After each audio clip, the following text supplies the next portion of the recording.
कि अज़ाब क्यों नहीं उतरता हम पर, अल्लाह हमारी पकड़ क्यों नहीं करता। अल्लाह कहते हैं वो वक्त यानी किसी बस्ती को अल्लाह ने कभी हलाक नहीं मगर किया इस हाल में कि उनका वक्त मुकर्रर अल्लाह ने लिखा हुआ है।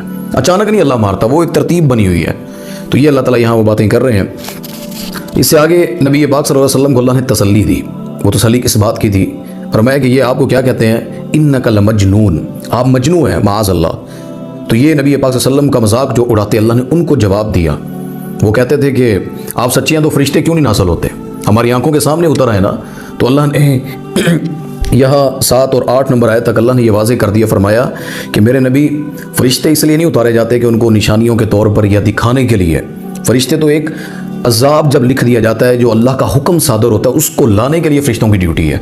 वो दिखाने के लिए इस तरह नहीं, मोजज़ा जो होता है वो नबी दिखाता है, नसीहत नबी करता है। फरिश्ते अजाब लेकर उतरते हैं, फरिश्ते दावत लेकर नहीं उतरते। वो नबी तक कासद है, नबी के वो यानी पैगाम लाने वाले जो हैं नबी के लिए, वो नबी के लिए अल्लाह ने मुख्तस की है, वो इंसानों के लिए नहीं किए।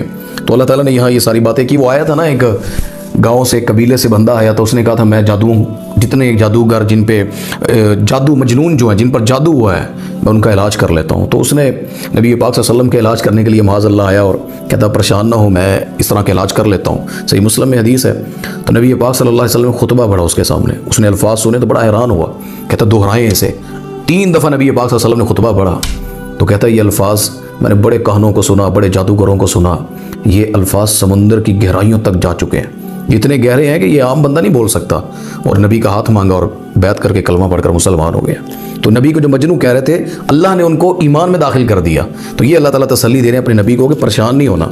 इससे आगे अल्लाह ताला ने कुरान मजीद की हिफाजत की बात की है, इन्ना नहनु नज़्ज़लना ज़िक्रा व इन्ना लहू लहाफ़िज़ून। इस कुरान को हमने नाजिल किया है, इस नसीहत को, और हम इसके मुहाफ़िज़ हैं। इसलिए अल्लाह ने इसकी हिफाजत का जिम्मा लिया कि पहले जब किताबें आती थी ना, बाद में दूसरी आ जाती थी।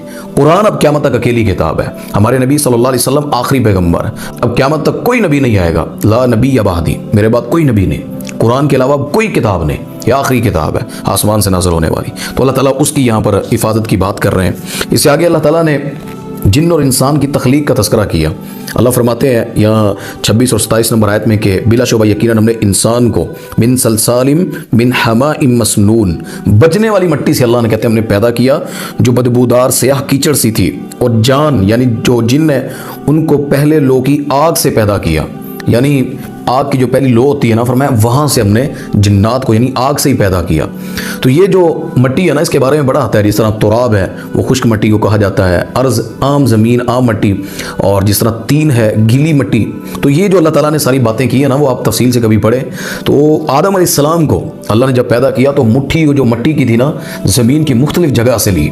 इसलिए किसी की रंगत कैसी है, किसी का मिजाज कैसा है, कोई अच्छा है कोई बुरा है, किसी की नेचर कैसी है, ये ज़मीन इसलिए यहाँ के लोग डिफरेंट हैं कि अल्लाह ताला ने मुख्तलिफ जगह से मिट्टी लेकर आदम अलैहिस्सलाम को पैदा फरमाया।